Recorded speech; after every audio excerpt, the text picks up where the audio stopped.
आज सर आपको बिहार की खूबियां बताने वाले हैं।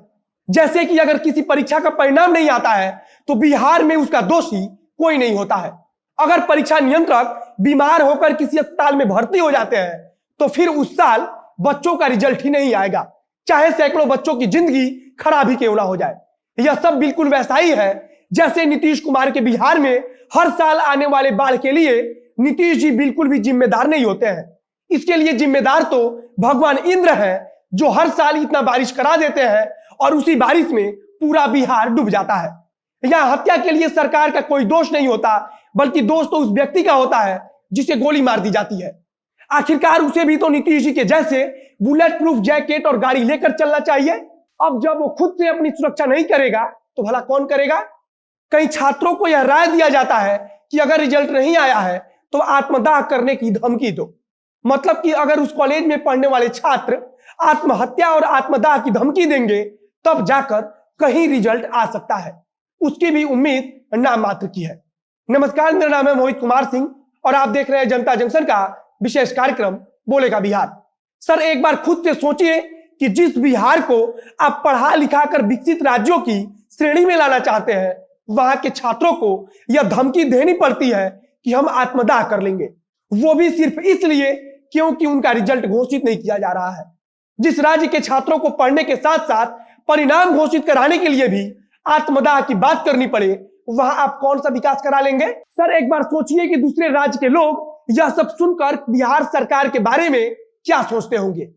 जब उनके पास यह खबर जाती होगी कि बिहार के फलाना विश्वविद्यालय के छात्र सरकार को इसलिए आत्मदाह की धमकी दे रहे हैं क्योंकि कॉलेज के तरफ से उनका परिणाम ही घोषित नहीं किया जा रहा है, तो उनके मन में आपकी सुशासन वाली सरकार के लिए कैसी तस्वीर बनती होगी। इस पत्र को ध्यान से देखिए जिसे अनुग्रह नारायण महाविद्यालय के छात्रों ने कुलपति के नाम पर लिखा है। सबसे ऊपर लिखा है कि कुलपति महोदय, मगध विश्वविद्यालय बोधगया। इस पत्र में छात्रों ने बकायदा बताया है कि उनके केमिस्ट्री विषय के परिणाम को अभी तक प्रकाशित नहीं किया गया है, जिससे उन्हें अगले सेशन में एडमिशन नहीं मिल रहा है। उन्होंने बताया है कि कुछ छात्रों को छोड़कर विश्वविद्यालय की तरफ से किसी भी छात्र का परिणाम घोषित नहीं किया गया है। इसमें इस चीज का भी जिक्र है कि पिछले कई महीनों से अगले सप्ताह का डेट देकर बात को कॉलेज की तरफ से टाला जा रहा है।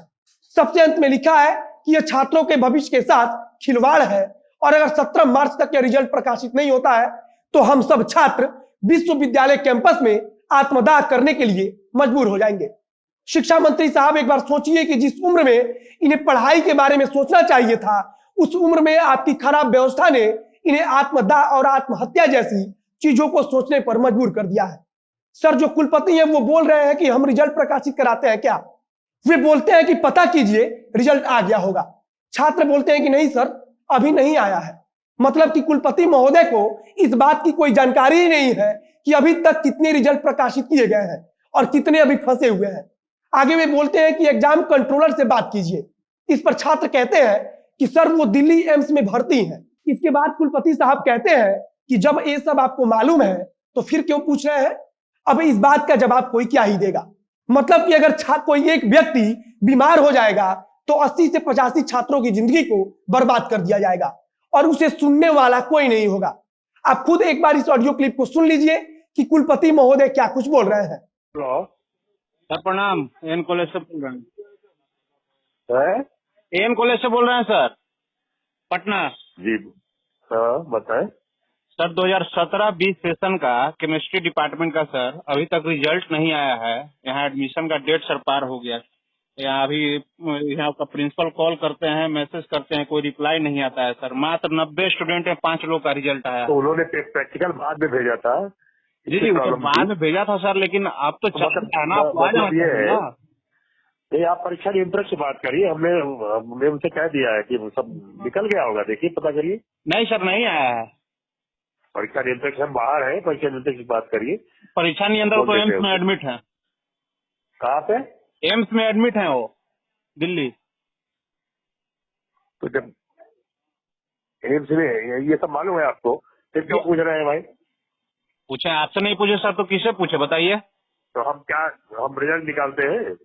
रिजल्ट नहीं निकालते हैं तो सर आप परीक्षा नियंत्रक उसके लिए जिम्मेदार है ना, अधिकारी।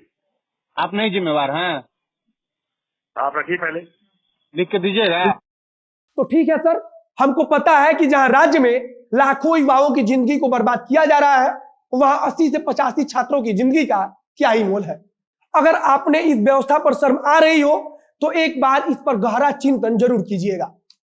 बाकी हम वीडियो को समाप्त करते हैं। वीडियो अच्छा लगा हो तो शेयर कीजिए, फेसबुक पर देख रहे हैं तो पेज को लाइक कीजिए, यूट्यूब पर देख रहे हैं तो चैनल को सब्सक्राइब कीजिए। मिलते हैं फिर बहुत जल्द अगले वीडियो में। कैमरे के पीछे खड़ी है शामवी शर्मा और मैं मोहित कुमार सिंह। धन्यवाद।